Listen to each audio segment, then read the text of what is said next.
So I have much pleasure now to introduce to you Mr. Philip Chan.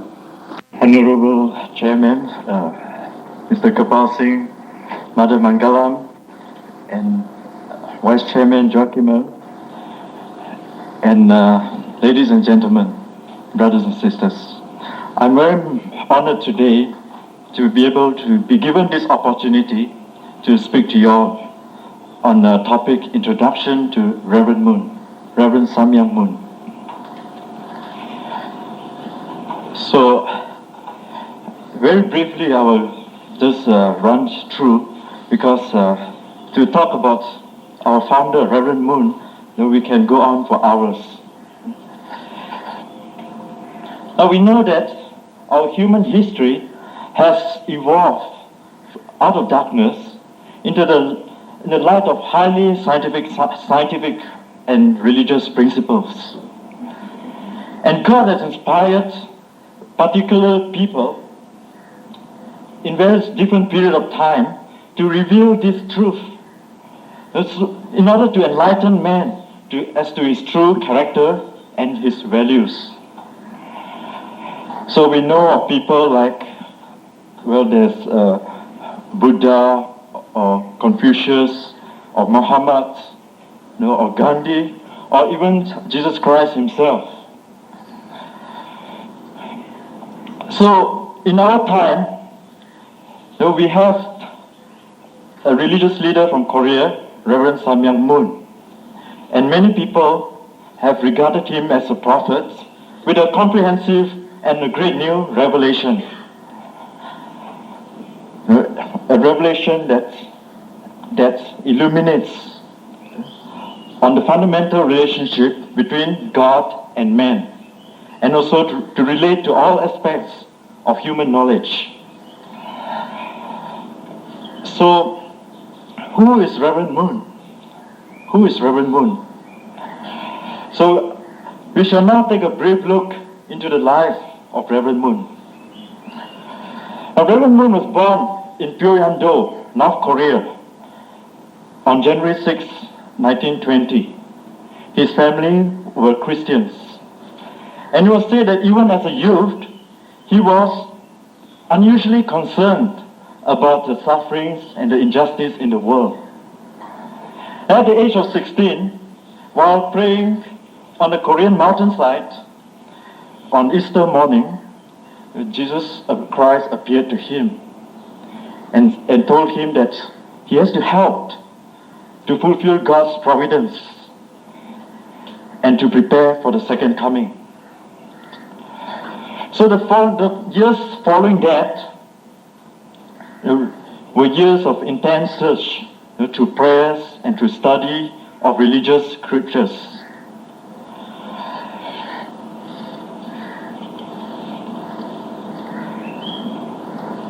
Now, I would like to show you some of the beginning of our church.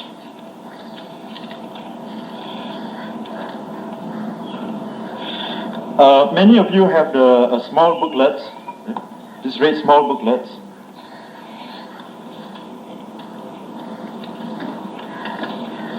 You find that on page 10,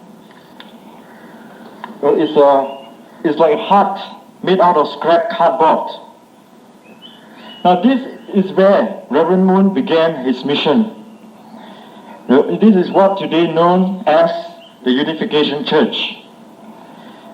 Reverend Moon, he built this church himself out of his own hands. Shortly after he escaped from communist imprisonment during the Korean War. So Reverend Moon is a man who already known tremendous and unspeakable sufferings during his imprisonment in North Korea.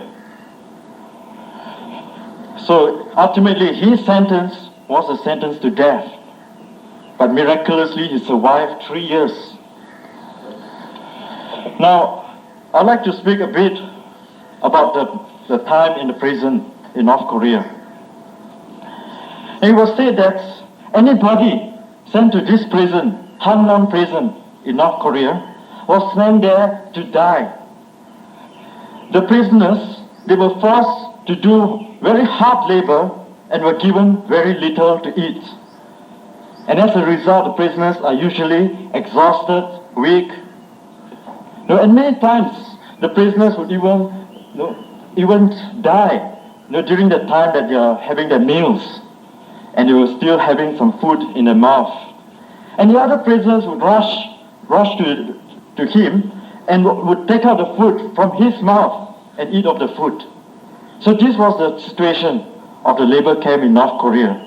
This was the situation that Reverend Moon was in. Now, even though during the time that he was in prison, Reverend Moon could speak very little about his mission. But even then, many people began to like him and began to follow him. Many people even had dreams about him and were spiritually guided to him. And it was these people that later testified to his life, to his experience in the prison. And they say that, the prisoners, after a day of hard work, when they come back from hard work, many of the prisoners would just fall down and fall asleep. But they always notice that Reverend Moon will be in a prayer position in the corner of the room. And when they awake the next morning, the prisoners are asked to wake up very early in the morning. So when they awake the next morning, they saw that Reverend Moon was still in the same prayer position.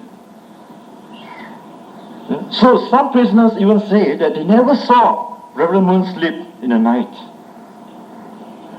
So we know that Reverend Moon kept a very prayerful life all throughout his imprisonment.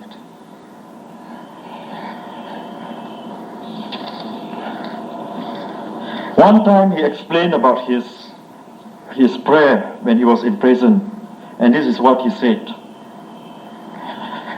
He said, "I never prayed from weakness. I never complained. I was never angry about my situation. I never even asked of his help, but was always busy comforting him and telling him not to worry about me. The Father knows me so well. He has already knew my suffering. So how could I tell him about my suffering and cause his heart to grieve even more? I could only tell him that I would never be defeated by my suffering." So this was the kind of prayer that he kept during his years in prison. As you can see, it is not a prayer of any ordinary man under those circumstances. There are many more to tell about his experience in prison. But anyway, in 1950, when the Korean War broke out, United Nations troops, they bombed the prison that Reverend Moon was in. So Reverend Moon, from that time onwards, he made his way south. And from that time onwards, the church began to grow. And in 1959, Reverend Moon sent the first missionary to Japan and America. Reverend Moon went to America in the year 1972. Now, according to revelation from God, America, as a Christian nation, had a great responsibility for the free world. However, Reverend Moon also recognized that there's a serious decline in spiritual values as a guiding force for the American people. At that time, America was facing a serious problem of drugs, immorality, increase in violence, and in fact, a rise of atheism that was during the 60s and 70s. So immediately, Reverend Moon began to initiate many projects and activities, and the church began to grow in America.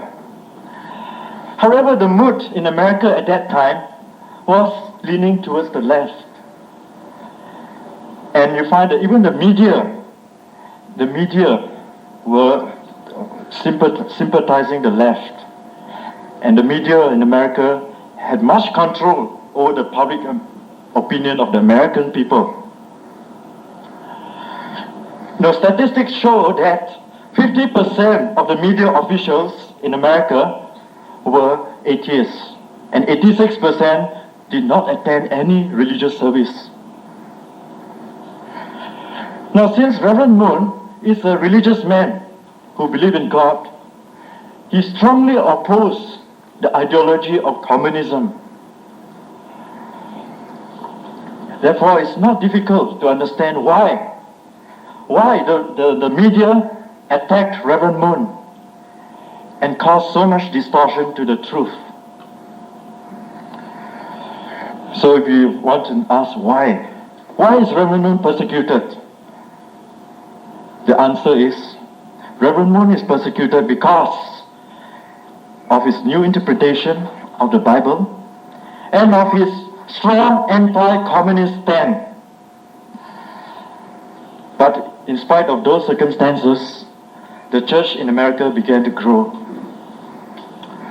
Now in 1982, in America at that time, there were high-ranking officials in the government, in the United States government, who were leftists and pro-Soviet Union.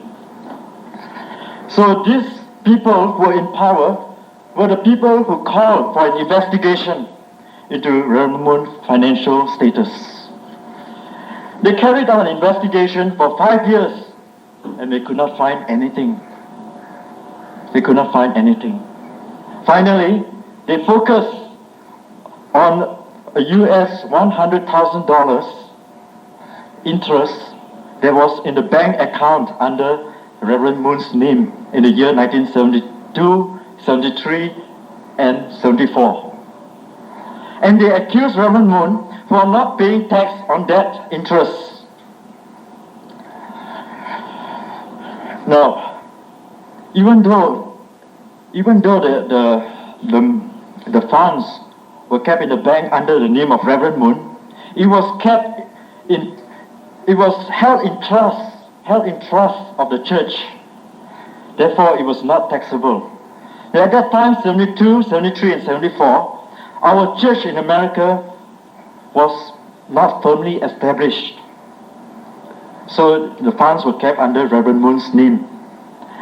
But even if we were to look at the amount of tax that they accused him of not paying, then it comes up to around US $2,400. $2,400. Now, why would Reverend Moon, who went to America and poured out millions of dollars on all the many well-known projects that maybe later Brother Teng will speak to you about. Millions of dollars were spent in America for all those projects. Would want to cheat America for just US $2,400? Now, furthermore, in the whole of American history, no one has ever been put into jail for not paying tax, for failing to pay tax of an amount less than $2,500 a year. So at the most the government will do is they will give a fine or a compound. But in a remote situation, he was put in jail. But we, members of the Unification Church, consider it a victory. It was a victory. Because when Reverend Moon came out of jail, many people came to his support. Over 40 important Christian and humanitarian organizations, as you can see maybe in the leaflet that is maybe hand out to you, 40 over humanitarian and Christian organizations came and spoke out for Reverend Moon. And this includes high-level Christian leaders like the Reverend Jerry Falwell and Tim LaHaye, Reverend Joseph Lowry, and many others. And finally, even the Senator of the United States government, Senator Orrin Hatch, made an investigation. And this is what he said. I do feel strongly, after my subcommittee has carefully and objectively reviewed this case from both sides, that injustice rather than justice has been served. So, and here I would like to also read to you a statement made by Reverend Moon regarding his jail sentence. He said, "The issue today is the very survival of America and the free world.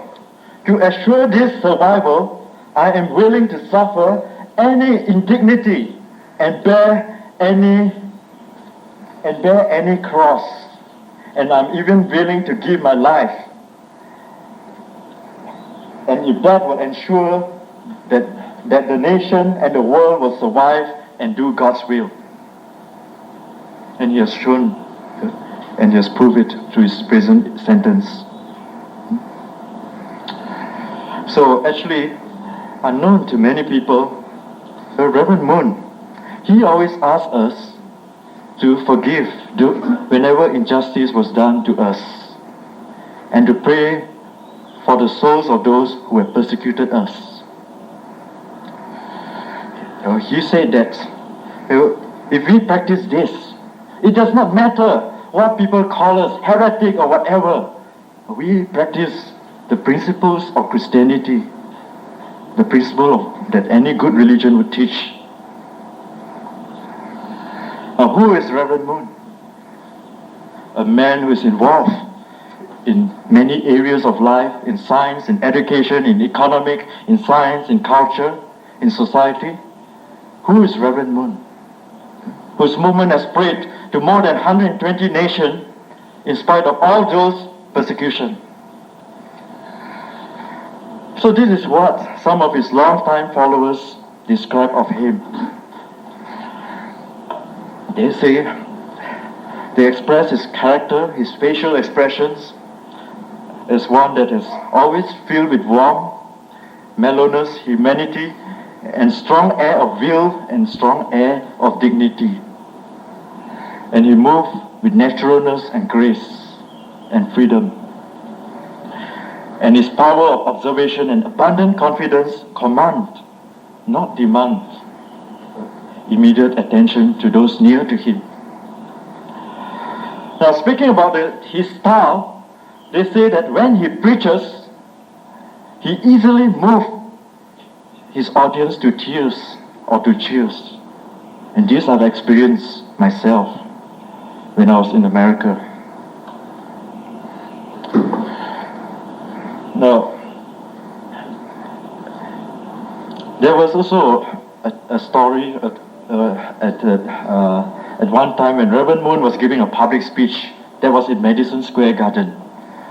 Now, many people came to that speech, and some of them were coming there just to disturb the atmosphere. Many people, lefties and from all sides, they came to this speech just to disturb the atmosphere. And our members did not know what to do. There was so much confusion, chaos, and so on. And we almost don't know what to do. But Reverend Moon stood in the center of the stage and he began to sing a Korean song, a deep song. And finally the audience was moved. And they listened to his speech. So he will say that Reverend Moon is also a man who can relate to all people of all walks of life. He can easily understand or feel people's suffering or emptiness. He's a person who gives more than he receives. Of course, many people know that Reverend Moon sleeps very little, not more than 3 or 4 hours a day. So he has this kind of energy and concern because of his concern for the world providence, the world situation. And sometimes our members would go together with him to climb mountains or to go for deep sea fishing. And always our members find that they cannot keep up with him. He has so much energy. All our members were strong brothers and sisters who went out to deep sea fishing with Reverend Moon. They all have seasickness, but Reverend Moon never had seasickness. Now, I would say that Reverend Moon is indeed a great leader. Not many leaders within his lifetime have so much influence to young people, so many young people all over the world through his own examples. So as a thinker, Reverend Moon has opened up new understanding about God, about man, and about the creation. Now, Reverend Moon is also a family man. He has today 13 children who love him very deeply. And I've been also around with some of his children, and I could see the love that they have for him. Now, finally, to conclude, who is Reverend Moon? Perhaps only God can answer. But this is one of his principles, his life principle. He said, to restore the world, let us go forth with a father's heart in the shoes of a servant, shedding tears for man, sweat for earth, and blood for heaven. And this is what he teaches us, his followers, to practice. Thank you very much. Now, this second speaker has to cover all this. So that's quite a lot for you. Now he is Teng Shin Ki. His topic under the main theme there is unification principles and unification movement. Actually, the scripture that Reverend Moon has written is known as divine principle, but sometimes known as unification thought and things like that. My topic is about the unification principle and the unification movement.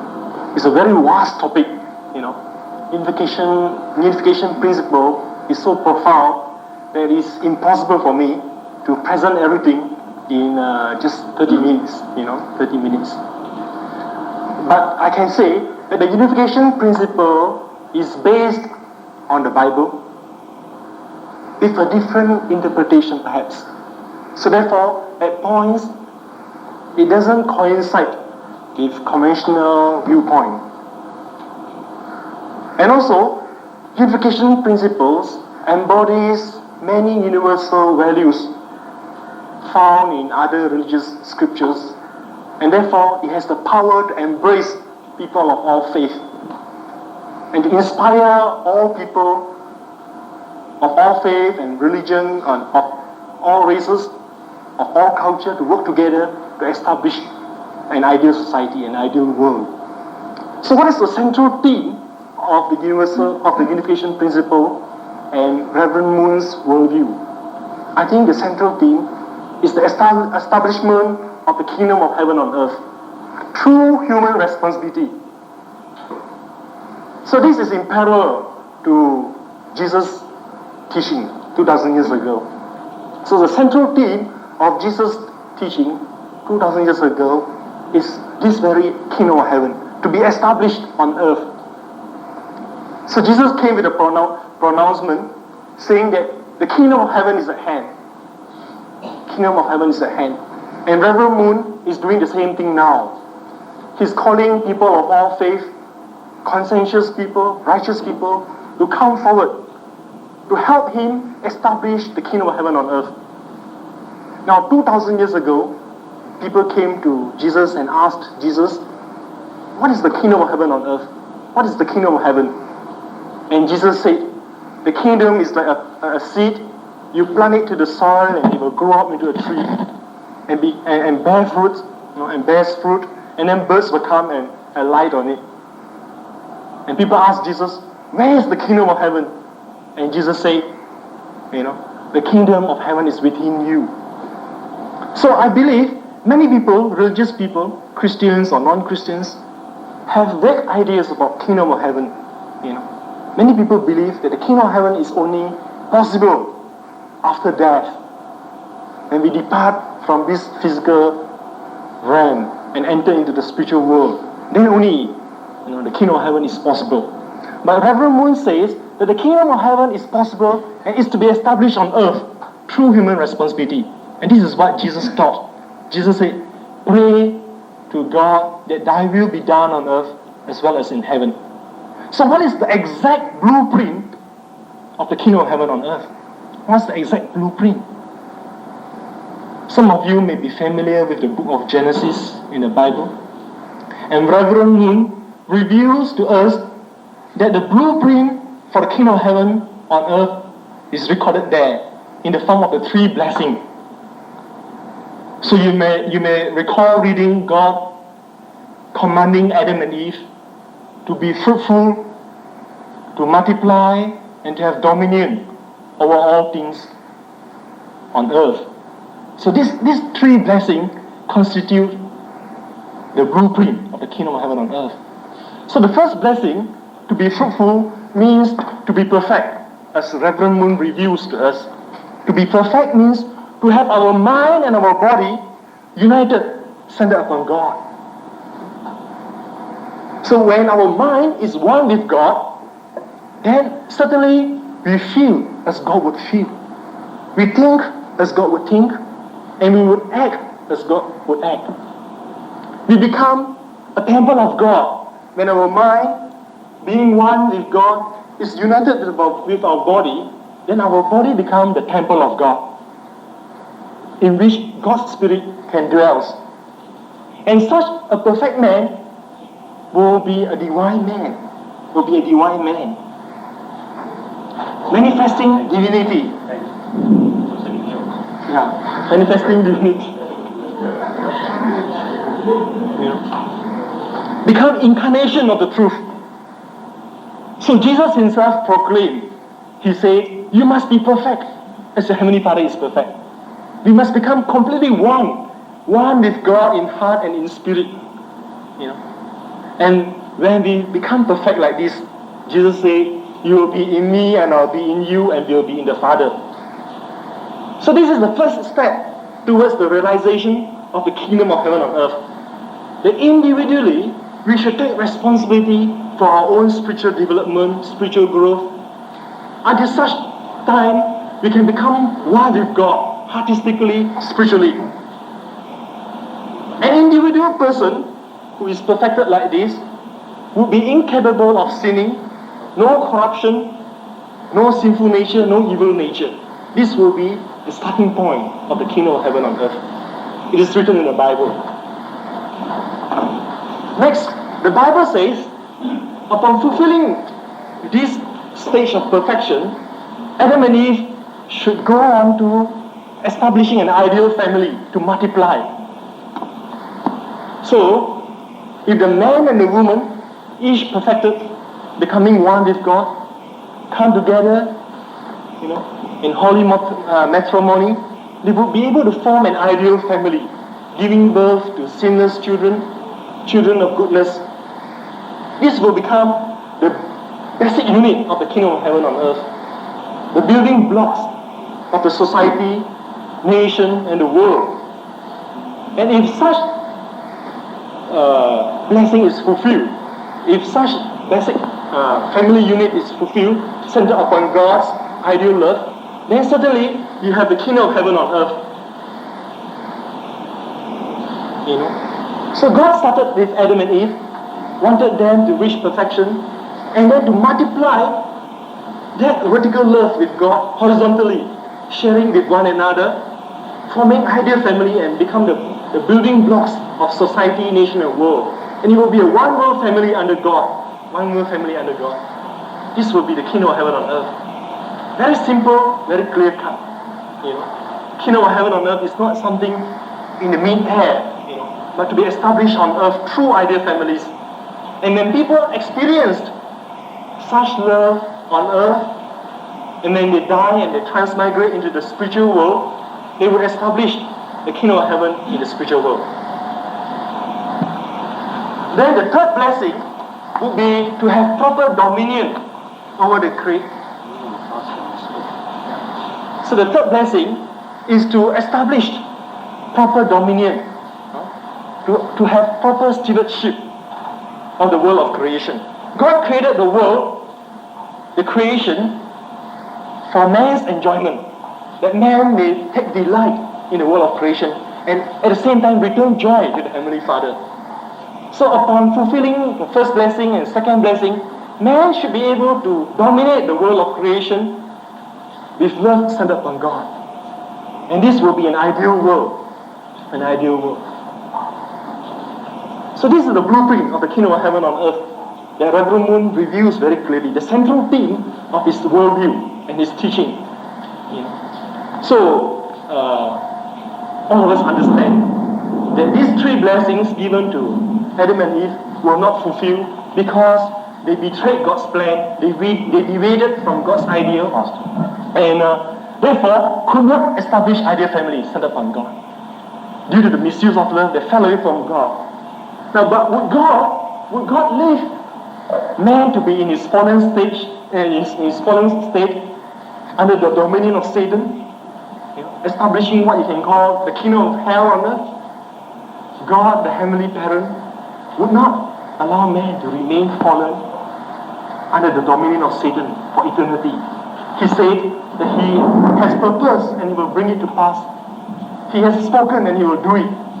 So God is determined to save man, and history is a record of God's work, saving man, restoring man, bringing man from his fallen state back to fulfill the original idea.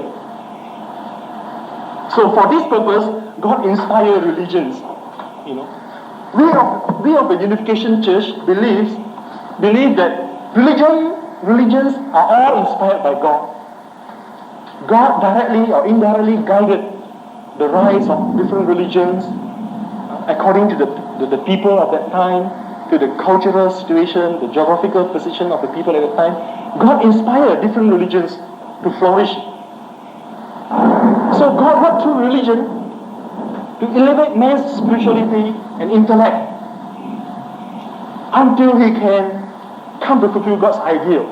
Now, 2,000 years ago, Jesus Christ came to proclaim the coming of the kingdom. But unfortunately, he was betrayed by the people. The people persecuted him and finally crucified him on the cross. And therefore, he could not substantially realize the kingdom of heaven on earth. And he promised his second coming. And we of the Unification Church believe that now is the time of the second coming, that all men of faith should come forward, fulfilling his responsibility to establish this kingdom on earth. So with this central theme, Reverend Moon has inspired many projects. In fact, I can't finish writing, in this whiteboard, and so I have to be brief actually. Many more projects actually. This is not exhaustive. In the field of interfaith work, Reverend Moon organizes the International Religious Foundation in 1982 to cater for interfaith work, bringing theologians, scholars, and religionists from different fields, from different backgrounds, together to form research foundations, to have conference on God, and even initiating interdenominational seminars for the clergy, hoping to unite the various denominations in Christendom.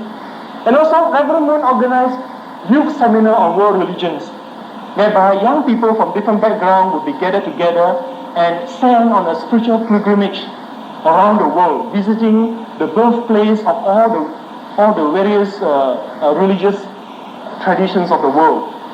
And also, Global Congress of World Religions. The last Assembly of World Religions took place in 1985 in New York, in which many of our local religionists also attend. About 800 theologians actually gathered to deliberate on the topic God and the universal values found in all religions and how it can be used to build an ideal world. And you have the Samyang Moon Institute, the National Council for Church and Social Actions, and International Christian Professors Association, and many other projects. Also, for for explaining unification thought, Reverend Moon organized Collegiate Association for the Research of Principles, and this is a student movement worldwide to instill spiritual values into young people that they may be able to become future leaders, guiding the world to a better society, to create better society. And also we have Kauza, and this is the foundation initiated by Reverend Moon to preach Godism or spiritualism versus atheistic naturalism, as you read in communism. So this is the anti-communist foundation organized by Reverend Moon worldwide. And you have the Kauza Ministerial Alliance and also the Unification Thought Institute in Japan, in Korea, in America. And also for scholarly activities, Reverend Moon founded the International Conference for the Unity of the Sciences. Because the ideal world would be one world in which the internal truth that is presented in religions can be harmonized with the external truth that's presented in science. So the ideal world would be one world in which science and religion can be harmonized, and Reverend Moon is making effort, to instill absolute values into all scientific and technological endeavors of the present time.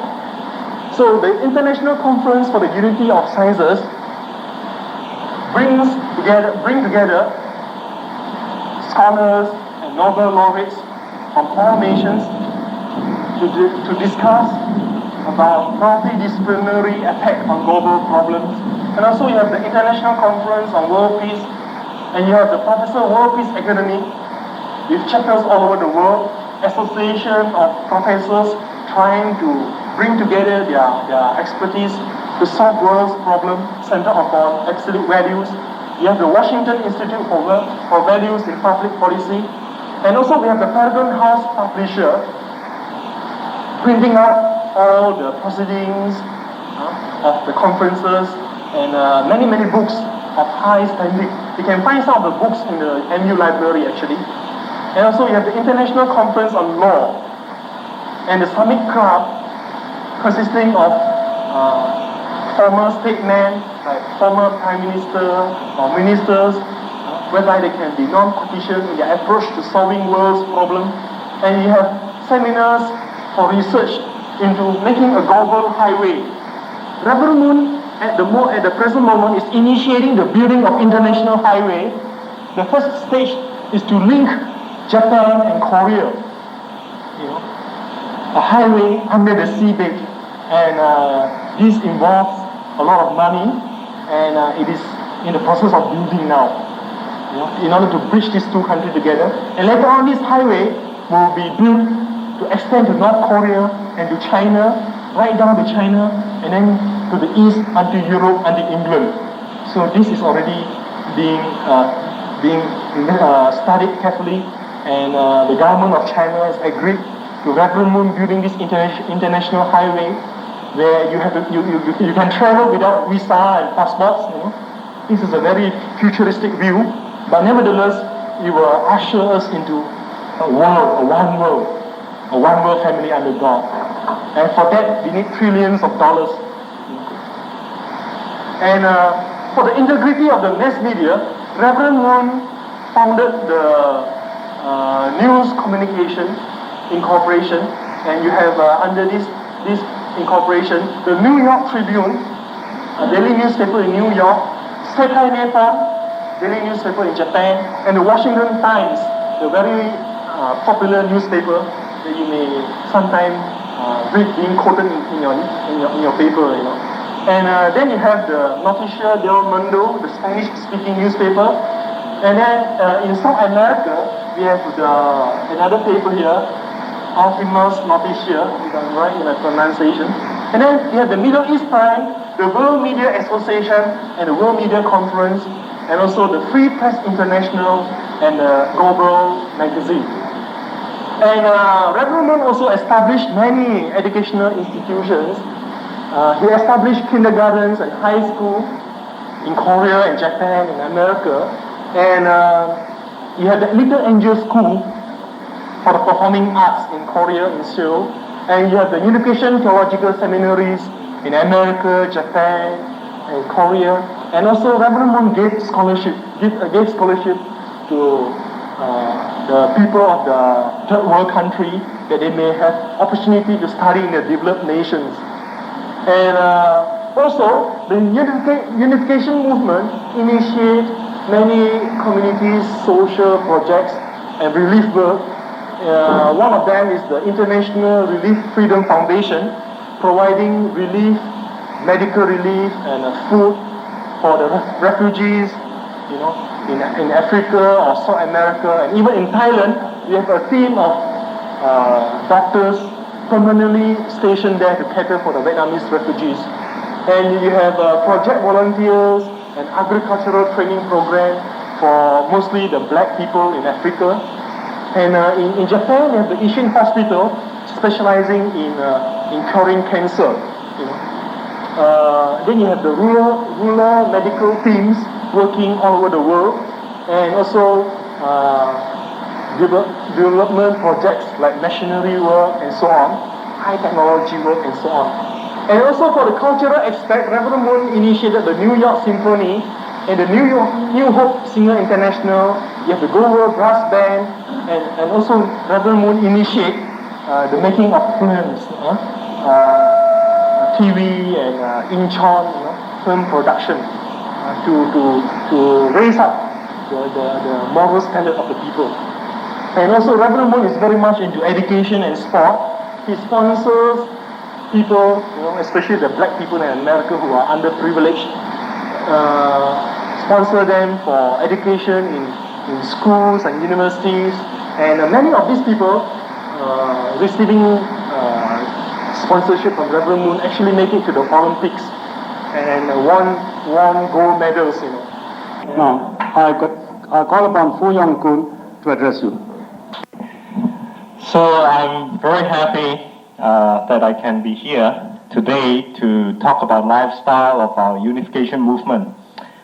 As you can see, actually many people call us Moonies. Actually, as you can see, I do not have a horn, nor do I have a tail.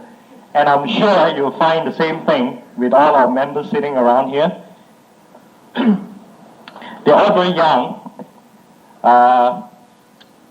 When I joined the movement, I was also very young. But at the moment, I'm a married man and I just have a baby son.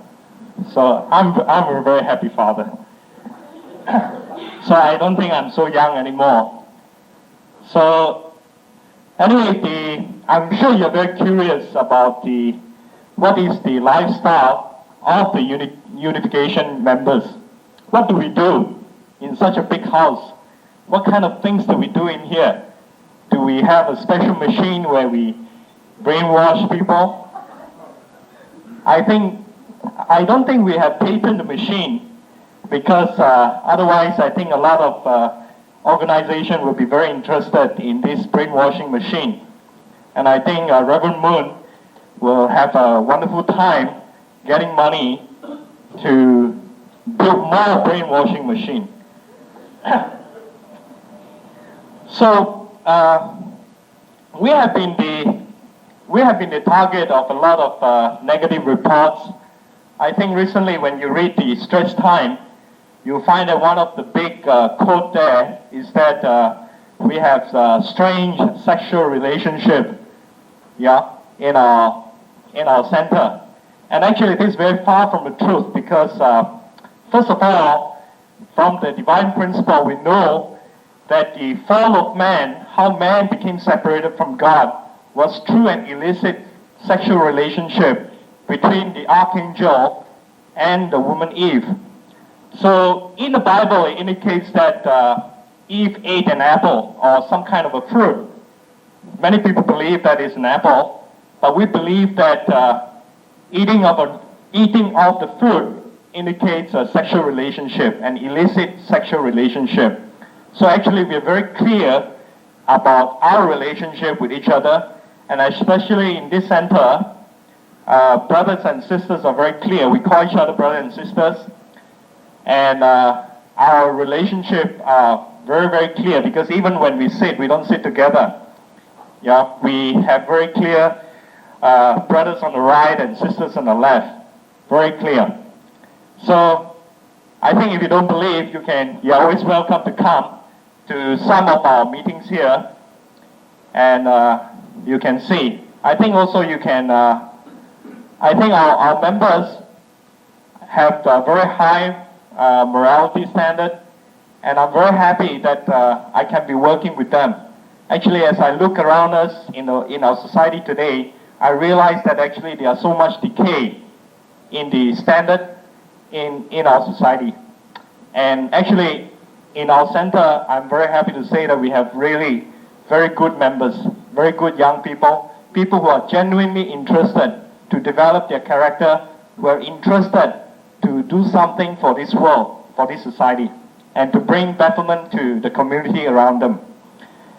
So the ultimate goal of the Unification Church or the Unification movement is actually to bring God to every home. This we hope to achieve through a project called Home Church. So actually we have a project called Home Church where members take responsibility for 360 homes. You may ask why 360 homes. Actually, we feel that 360 represent completeness, as in 360 degrees. So in an area of 360 homes, you will find people from different walk of life, different cultural, religious background. And actually through serving and meeting this kind of people, we come to experience the world in this kind of level, in a small level. But actually we can be able to develop ourselves through this kind of encounter. So our everyday life is actually directed in the direction of building up our character, building up our heart, and really making preparation to go out, to meeting people outside, and very much to develop a public feeling about the world at large. So here we concentrate a lot on how not to be unselfish. So the communal lifestyle of the members is a training ground for individual members to embrace the qualities of a public person, that of a sacrificial lifestyle of love and service. To love God most of all through a prayerful life of faith, thus incarnating God's value of goodness, truth, and beauty. And to bring these values to the people around us through a life of service. Therefore, our ultimate goal is not communal living, but to be ideal individuals who can bring about hope and service to the community. So actually, our aim is not just to remain here and be one happy family just among ourselves, but actually our goal is to make the world one big happy family. So actually from here, we train our members up. Here we try to live a sacrificial life, to be unselfish, to be serving, to lead a prayerful life, and actually ultimately they are to go out to the community. Some people may go out to other countries, some people may go out to Cheras or whatever. They choose an area and they are to bring God's love to the people around. So that actually is our goal. So actually our center life is actually very exciting. Our members came from various backgrounds, different religious background, cultural background. Some of them can cook, some of them can't cook. Some of them take long showers. We have many different kind of members. And it is very interesting living together as a family. And it is very interesting living together as a family. And to really see, we really feel that we are really brothers and sisters. We can really feel. And of course, as brothers and sisters, occasionally we do have a bit of fights. We have discussion about beliefs. You know, some of them are Buddhists, some of them are Hindus. We have discussion. Here we don't discourage people to discuss whatever they believe. If they have any question, they are free to ask. So we don't limit the potential or the creativity of members. Actually, they have great amount of freedom to query. They can even ask Mr. Teng any question they like. They can even call him up at 12 midnight and say, Mr. Teng, what is indemnity? And he will probably say, calling me up at this time is indemnity. So, life in the center is actually also very disciplined because we have a certain schedule in which we follow. As you know, with a big community, we have to have schedule. Otherwise, we have people getting up at different times, and then we have very limited toilets here. It's a big problem. So actually, we have a very disciplined lifestyle. So the first thing we do every morning is we get up at 5 in the morning, and we begin the day with prayer to God. We really offer our day to our Heavenly Father. So at 5 a.m., our neighbors usually, they hear a lot of singing, and very early in the morning, sometimes when we are away, in another place, many times we hear the call of the Muslim to pray. And many times it also reminds us of our commitment to God. So what is the content of the prayers of our members? Actually, our members pray for the situation in the world, for the many problems in the world today. And also we pray for our national problems. We pray for the Prime Minister. We pray for the government. We pray for the MCA. We pray for the MIC. We pray for everybody actually to really come together and work together and really create a more peaceful and more harmonious society.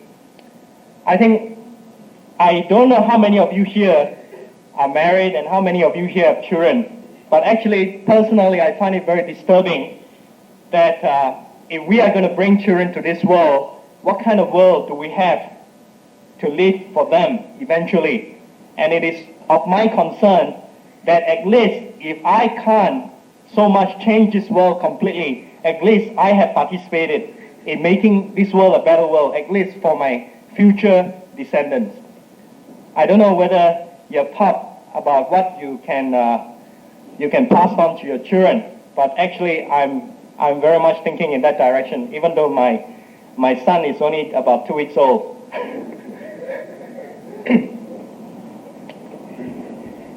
So living in the center also helps us to enrich our life of faith through many different spiritual talks given by different people from different faith, different walk of life.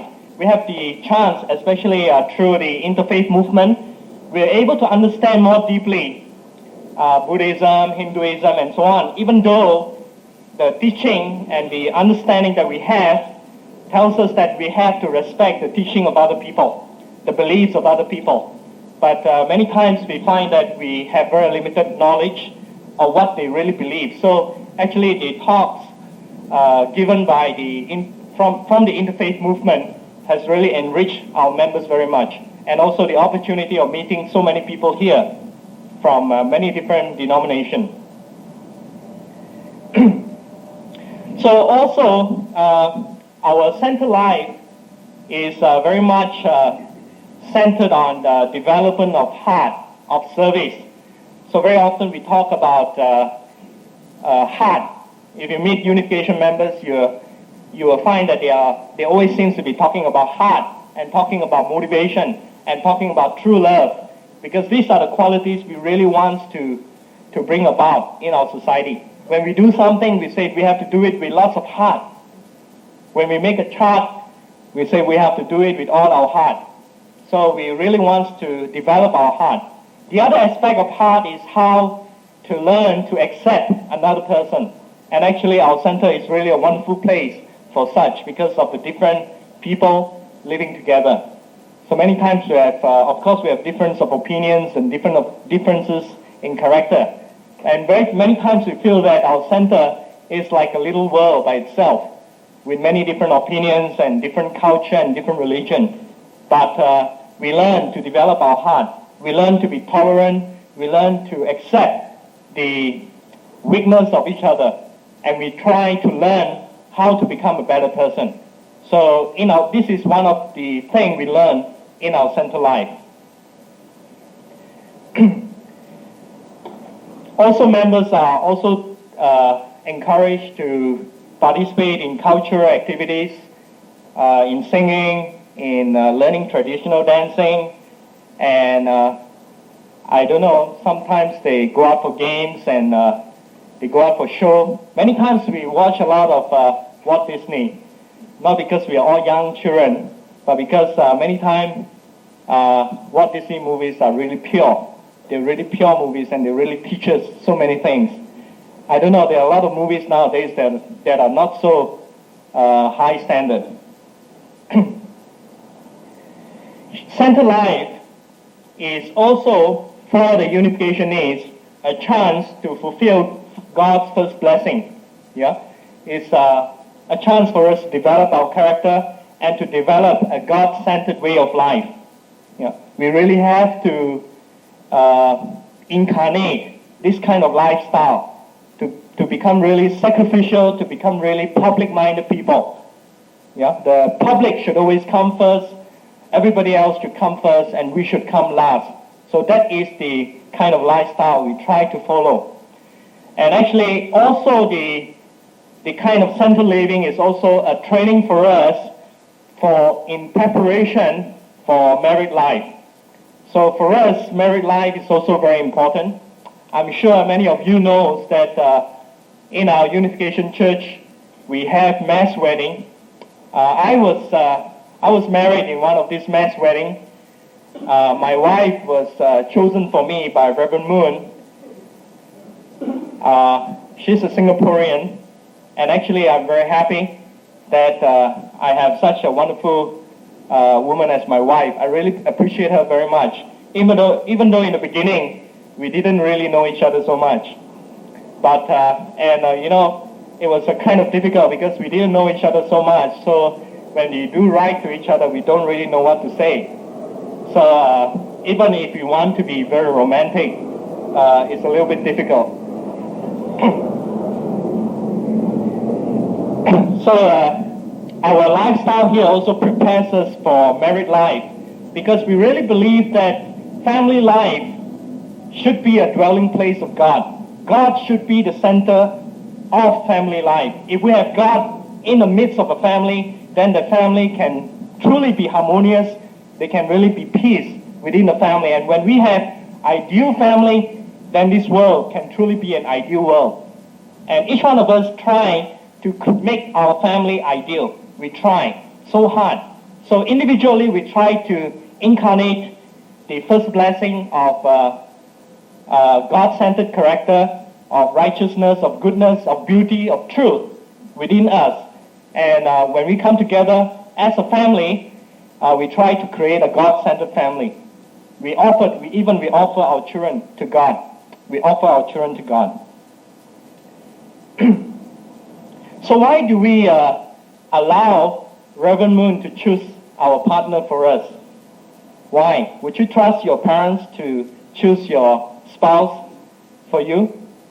I don't know, in the modern days, I think a lot of people like to fall in love. And they like to choose the people they love. I have no objection. The reason why we allow Reverend Moon to choose our spouse is because we trust Reverend Moon, and we believe that he's a very wise person. He has tremendous amount of wisdom, and he has deep spiritual insight. And we know that whoever he chooses for us is for the benefit of us and for our descendants. Because we know from what we gather from Reverend Moon's lifestyle, we know that he's truly a sacrificial person, and he's truly a public person. And whatever he does for the benefit of mankind. So we really trust him. We had a very wonderful experience. Personally, I had very wonderful experience during the engagement. There were, I think, 12,000 of us here, not here, but from different parts of the world, gathered in a room. And we have the brother sitting on one side and the sisters sitting on the other side. And Reverend Moon will be zooming up and down, picking out people for different people. And actually, after he proposes a choice, he gives his recommendation then actually we have freedom to decide whether we accept his choice or not. We have the freedom. So we usually go out and have a brief conversation, and we come back, and then whether we accept or not. That is entirely up to you. But most members, they accept Reverend Moon's choice. Personally, I had a spiritual experience when I was waiting for Reverend Moon to find my partner. Because as I was sitting there waiting for my turn, there were so many people. As I was waiting there, waiting for my turn, I had flashes of a woman in my mind. So I quickly brushed it aside thinking, oh, you're so impure. How can you think like this? Actually, I know my wife before we went for the engagement and wedding. I knew her before. But we don't really get on so well in the beginning because we don't really know each other so well. So actually at the time when her image kept flashing through my mind, I didn't know what to think. But anyway, Reverend Moon was very quick. He pulled her out and put us together. So then we were married.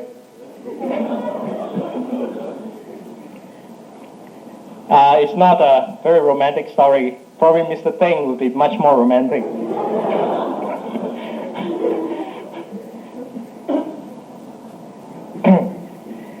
So why do we have mass wedding in the Unification movement? Actually, the reason why is also because Reverend Moon sees mass wedding as a chance to bring world peace. Many of our members are married to people from different culture and different races. And through these kind of marriages, then we feel that the world can truly become one. How can I attack Singapore when my wife is Singaporean? At the moment, I'm residing in Sabah, and my son is a Sabahan. So I was very much frustrated because in Sabah everything moves so slowly. So every time I say, oh, the Sabahan, they are so slow. So now if I have to say Sabahan, I have to think about my son. So actually through international marriages, we can transcend racial, cultural, religious barriers, and we can really create a kind of society where we don't look at each other basing on skin color or on religious belief, but really basing on the fact that all people are children of God. So this is the fulfillment of God's second blessing. In practical terms, this is the fulfillment of God's second blessing, to bring about the ideal family, to multiply, to bring about the ideal family, nation, world, and to bring about God's kingdom of heaven. This is a substantialization of God's kingdom of heaven on the earth.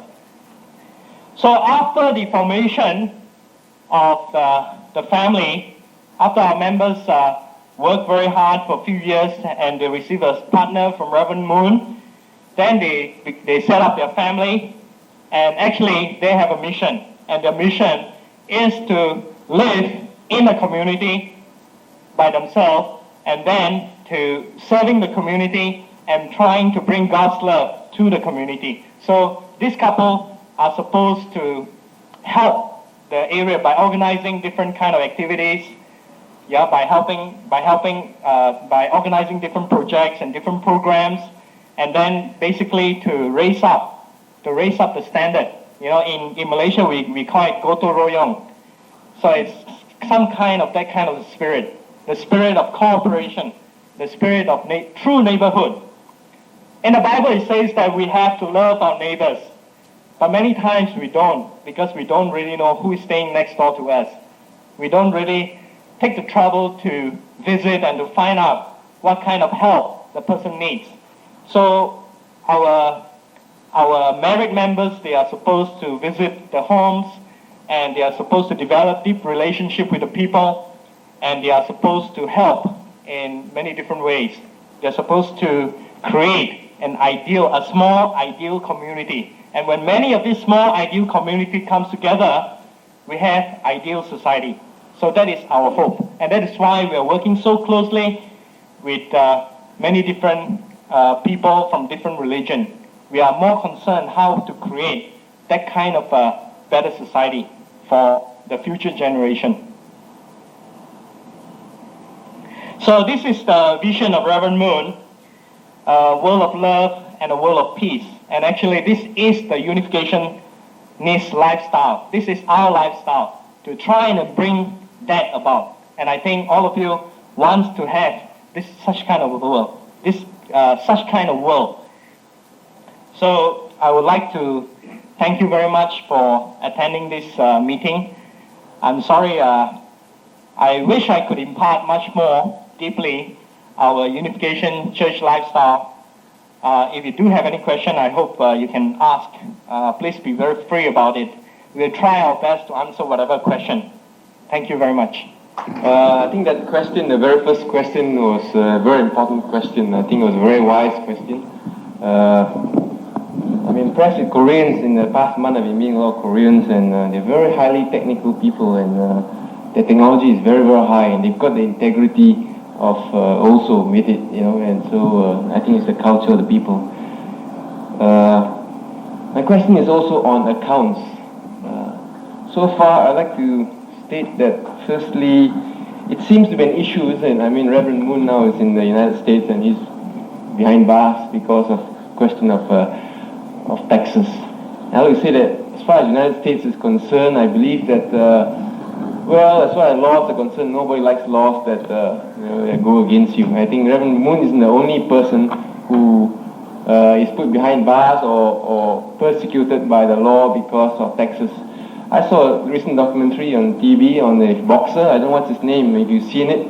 He was a boxer of the United States, and during World War II, he went to the armies and to motivate the people for the country and so forth. But all the while, his taxes were mounting. If you don't pay your taxes, I'm an accountant by profession, so I know. Then they double it, they triple it until you can't even afford to pay it. And he did all these for the country, and yet he would still hold the government till his dying day. And it was merciless. So there's two things that for certain, death and taxes.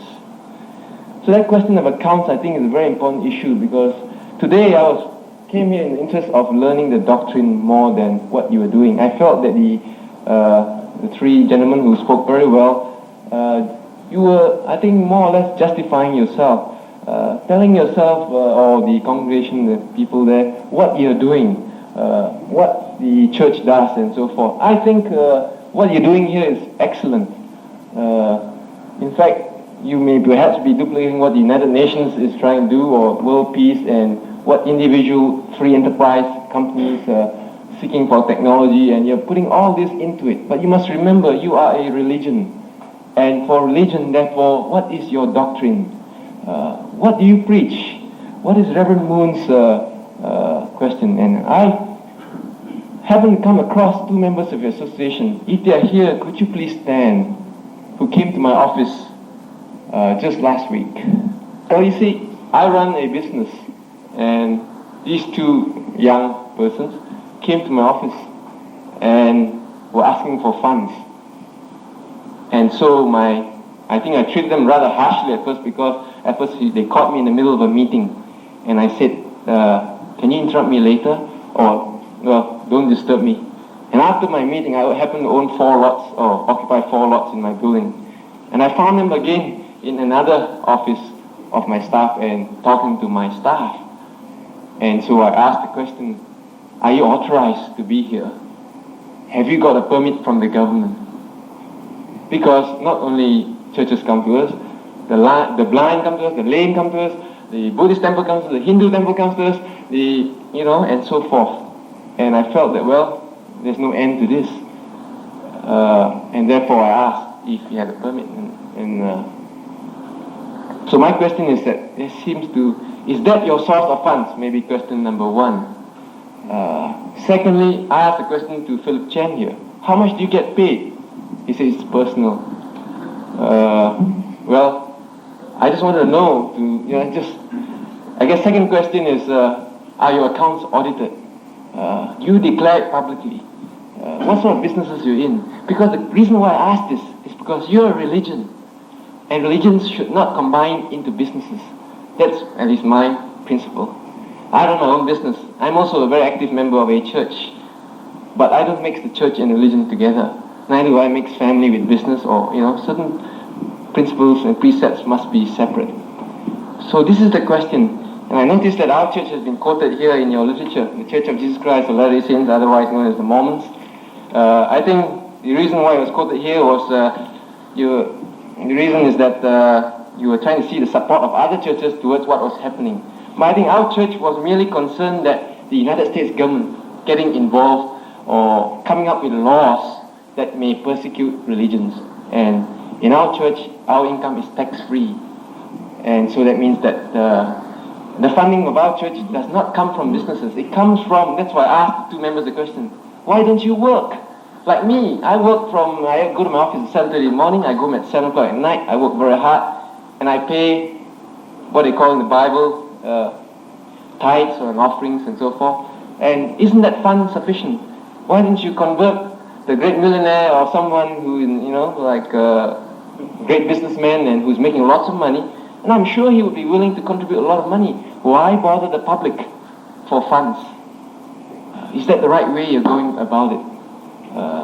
They were saying that it was for a good cause, but I'm sure all of us can find good causes, and there will be no control. And perhaps maybe this could be your problem in the society where laws are against you.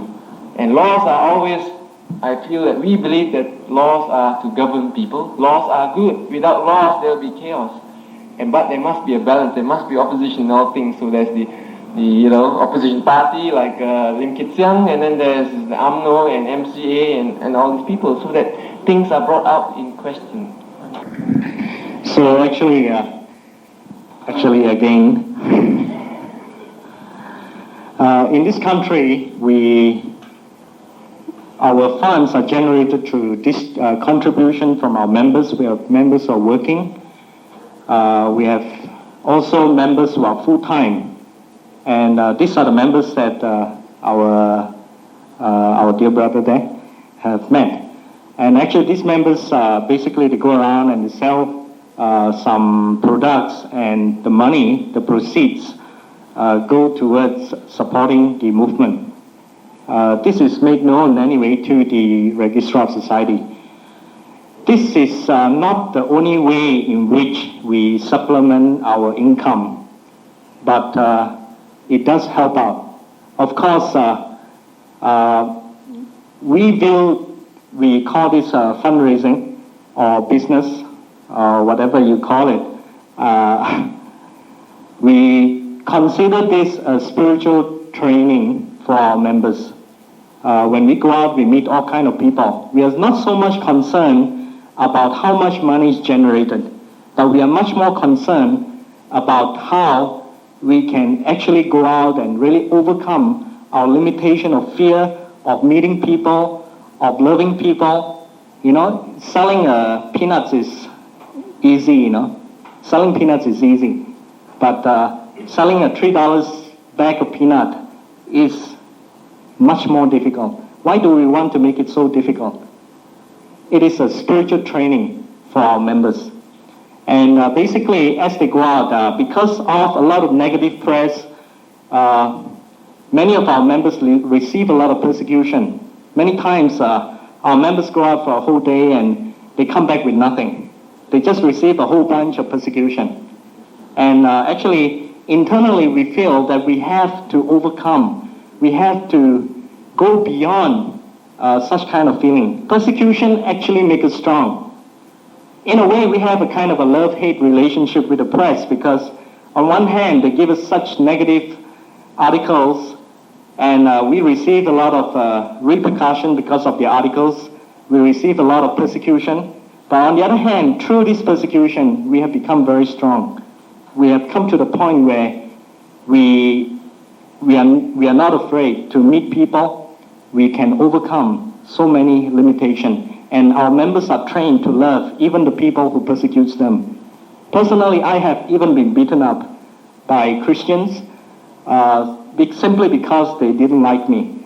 And still, I could somehow dig something out from my heart to say, I can forgive this person. So basically, I feel that these are very important training for us. I'm sorry I can't really answer everything properly, but maybe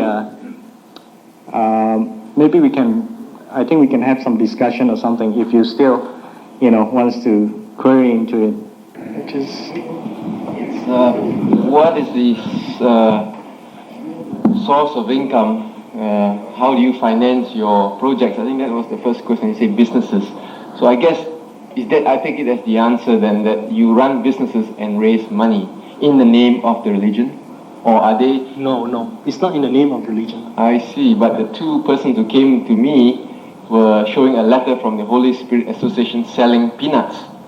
And just to comment on your point, is that to get persecution, I think is easy. I think there's a lot of enemies around this world. Just do something that disturbs somebody and you get enemies. Even in Philippines, I think during a particular holiday, they crucify themselves on the cross to feel the persecution. Hindus go to the Batu caves to feel the suffering by taking penance themselves to get, I believe, blessings or things that are promised. So I guess what I'm advocating is don't use religion to gain money. You give people a wrong impression, a very false impression of your religion. That's why you are getting the persecution. I mean, I'm just giving some free advice. That's run your business, don't mention religion, and I think you'll be fine. And people persecute you, your competitors will persecute you, but it's not because of God or because of your religion. It's because your way about going about it. And second question was, I guess, when I asked about your accounts, I'm an accountant, as I said, and I know the income tax department, IRD, and all the procedures and so forth, and sometimes there's a bureaucracy you go through with the government. But I guess the most important question is that how your funds control, I mean, you just say, you trust, and all. A lot of trust is placed on people. On who? That's why I asked the question to Philip Chen, who signs the checks? 3 persons, 2 persons, 1 person? Does money go out of the country? Does money come in? This kind of I guess maybe you don't know. I don't really know. But my question is, as far as the Church of Jesus Christ of Latter-day Saints is concerned, we are clear. Every person gets a receipt. At the end of the year, he knows how much he's contributed, and the organization is publicly audited. And so, I think the question of funds is a very important question, especially in a religion that is involved in business.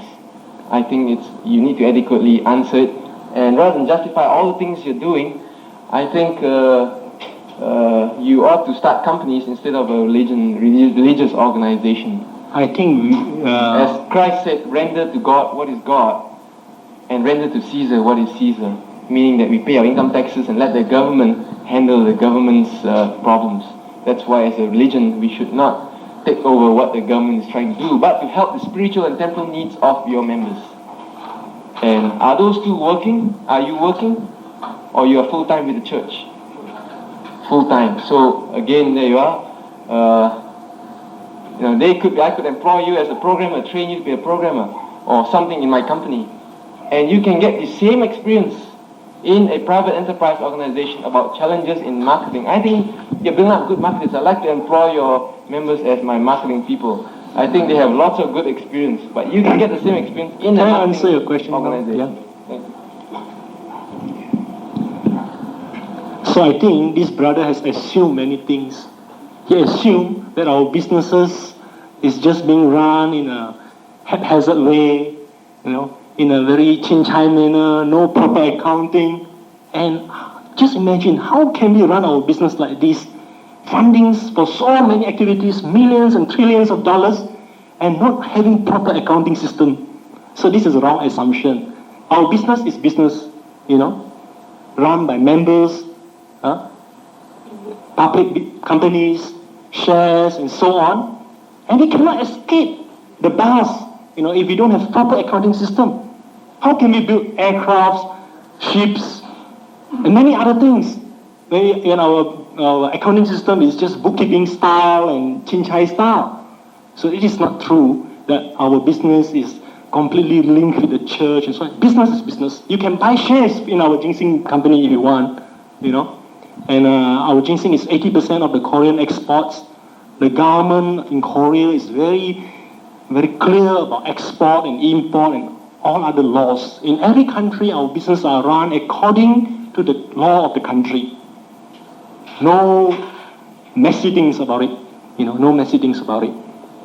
And the case of Reverend Moon in New York about this tax evasion is actually a violation of his religious rights.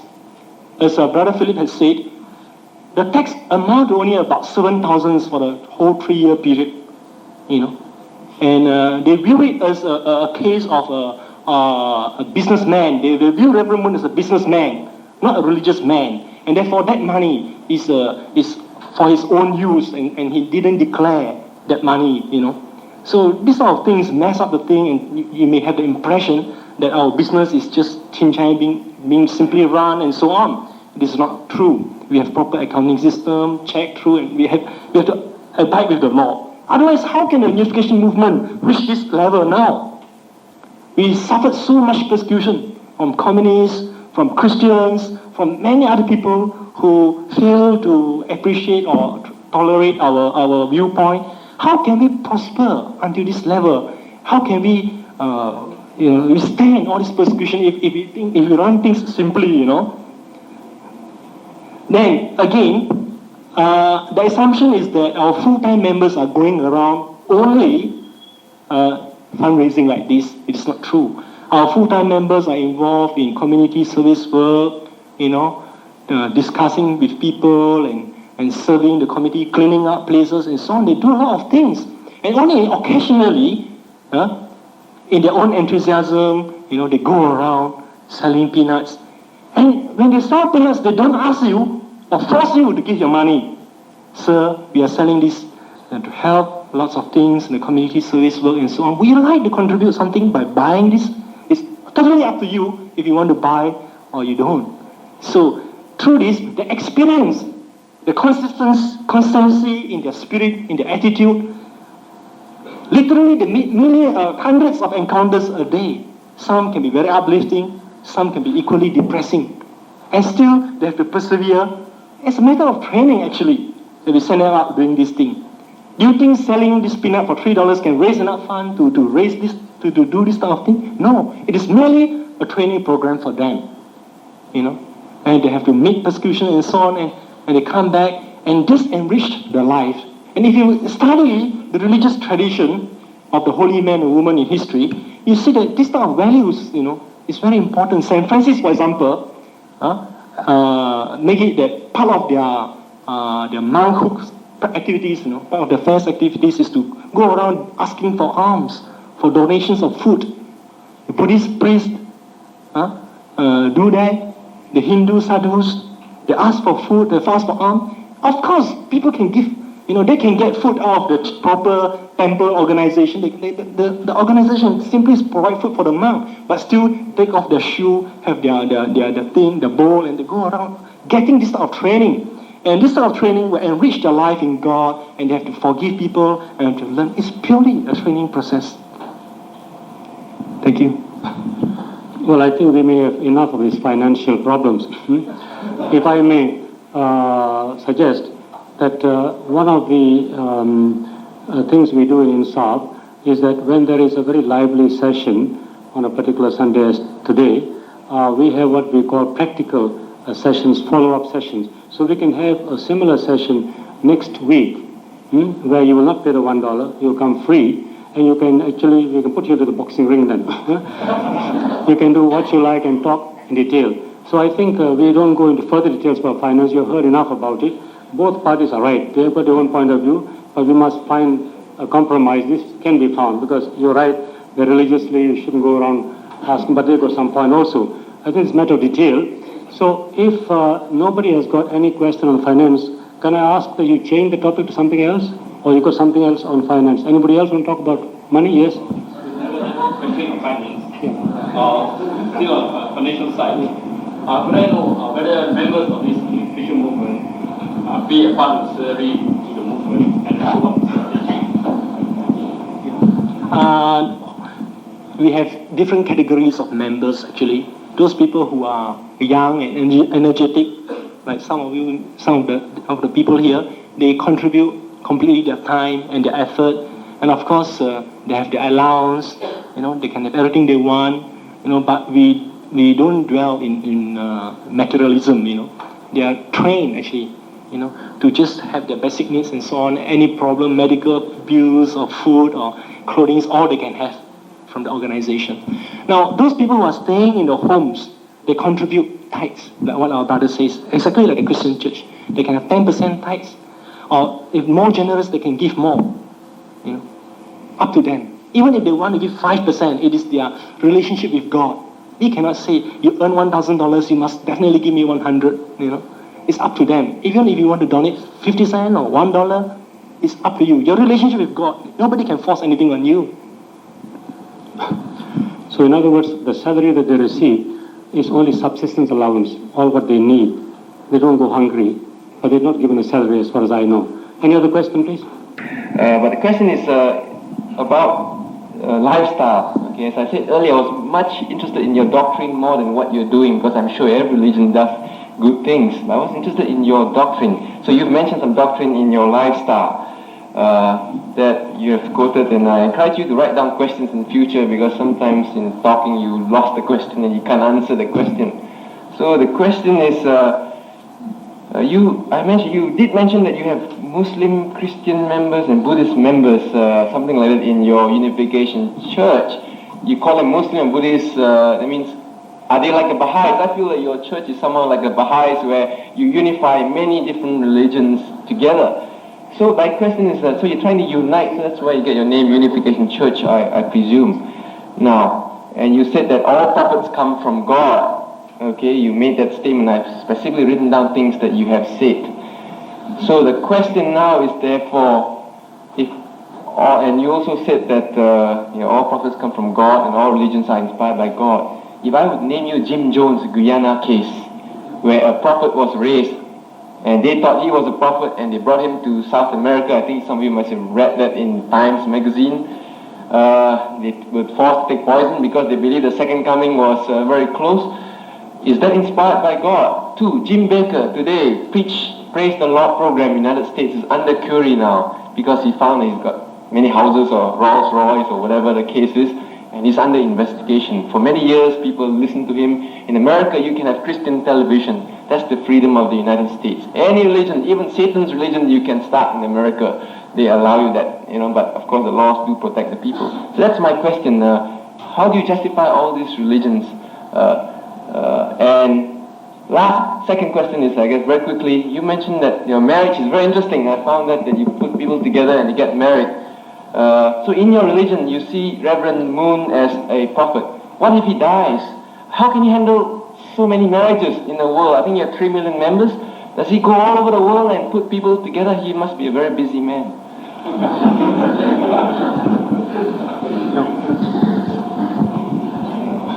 I can tell you, Reverend Moon is a very busy man, but he doesn't just go around the world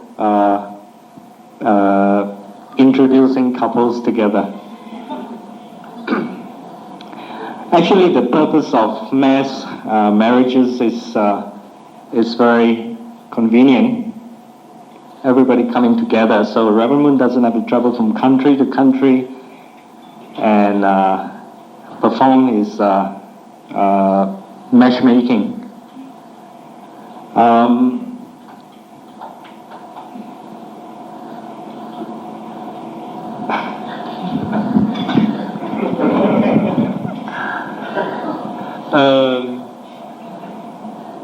Once the people asked, once newspaper people asked Reverend Moon, what happens if you're out of the sea? Will Unification Church continue? The answer is yes. Because Reverend Moon has already preached the truth. The Spirit, the seed is already planted. He's going to marry all the people. I do not know the arrangement actually. How old is he? At the moment, he's 68, born in 1920. I suppose there will be leaders coming from him. Will it be his son? Could be. I'm not sure about that point, actually. Because Reverend Moon never mentioned about his imminent death or what happened and all this thing. We do not know. Maybe it's not a formula for eternal life where the person doesn't die. Possibility. Yeah, I do not know about these points, right? Then again, about all prophets coming from God. When I say all prophets coming from God, I meant the prophets recognized through the passage of time. You know, Jim John said that he is the prophet, but who is to really agree with him?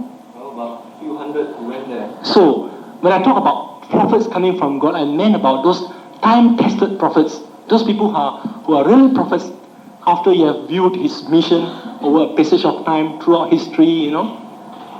These type of prophets, I say, come from God. Yeah, I think that, quickly. Also, as you know, many prophets in history also received tremendous amount of persecution and difficulties during their lifetime, and many of them only gained recognition after their death, including Jesus Christ himself. Yeah? And I believe even Joseph Smith went through a lot of difficulties. We don't preach him. That's the difference. Yeah, sure. All this is church. Right, okay. So your first question about different members living together. Actually, I didn't mention Muslims and so on. I did mention that we have people coming from different racial and religious background. And in other countries we have, because of my own personal experience in the One World Crusade, then I can, very often when I do talk, I talk about many people coming together and living together as one family because of my experience in other countries many times. And really, those kind of experiences are so precious because we have people from 12, 13 nations living together. There are many communists even who realize that there is a God, and there are Christians and different kind of religion, and we do stay together. I hope you are satisfied. Yes, Thank you. Well, I'm afraid I have to end the session. It's sharp 7 o'clock now. And if there is a response from the audience here that we want to have a follow-up, we can have a workshop session or what we call a follow-up section next Sunday. So if there are people of that thinking, can I have your hands up, please? Do you want the next Sunday? Only 1, 2, 3. Any more? I must have at least 5, otherwise it will be cancelled. Only 3 of you? Well, if you are just 3 of you, so I think they have got every Saturday. Anytime. Or you can come anytime. But if there are more than 5, then Insaf will come in and try to hold one next Sunday. So I think as all good things must come to an end, I better propose a vote of thanks to the 3 speakers. And after this, I shall pass the microphone to the MC and we'll close the whole session. I'm sure you've heard various things. Just a point of clarification, when our head of the Mormon Church said that Reverend Moon is behind bars, he's out of bars long time ago. He's not behind bars. And of course, our Reverend here is the chief of the Mormon Church, so that's why he can really speak up. And I think we probably might feature them at one of our future, sessions like this. To wind up, I must once again, say words of appreciation, just like someone, I think it was the doctor there said, the 3 speakers did very well, especially that they were standby, or we like to call, Malaysians like to call them spare tires. So they were not really scheduled, and they were only given 1 day's notice. And can you see they done remarkably well? So actually they done very, very well. So to show our appreciation.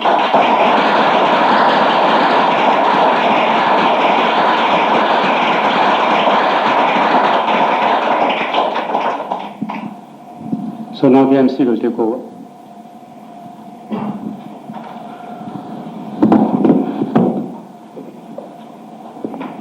You notice we've been having quite a number of songs And it's only appropriate that as we started with a song, so we are going to end with a song.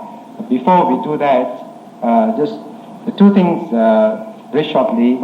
One, I would like to say that after hearing the sort of ding-dong battle between the Mormons and the Moonies, as coming from a Christian background, I would like to say that there are literally hundreds of Christian academics and scholars who are not associated with the Moonies, but who share exactly the same views as the Moonies with regard to the mission and identity of Jesus Christ.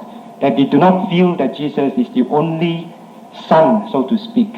In fact, Fritjof Shaw, the great French Christian scholar, puts it very nicely, that each prophet is like a sun in his solar system. So for that solar system, that prophet is, of course, the source of light. But you cannot say it is the only solar system, because if you travel around the universe, there are, well, who knows, hundreds of solar systems. So at the time of the prophets, the world was not a united one. India and China and Middle East, all the people lived separately. So the prophets had to come separately. So it is in this context that Jesus should be seen. Otherwise, we are forever saying that Jesus is the only way to God. And plenty of Christian academics, professors of religious studies, feel that the conservative, conventional Christian view is totally wrong. So let's just like to say that.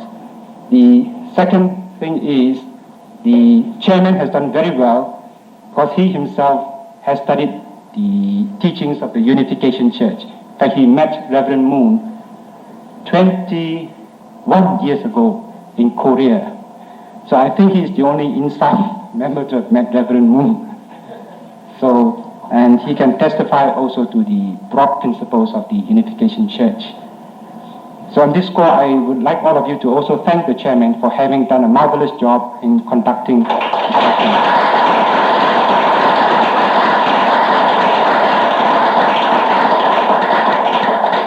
Also, please thank Mother Mangalam, because she was the one who started Insaf. And as somebody commented, I think it was Dr. Panika, this is a very noble effort to bring together people of so many different religious traditions and diverse organizations to agree to disagree and later on to agree, to quote Dr. Panika. So please.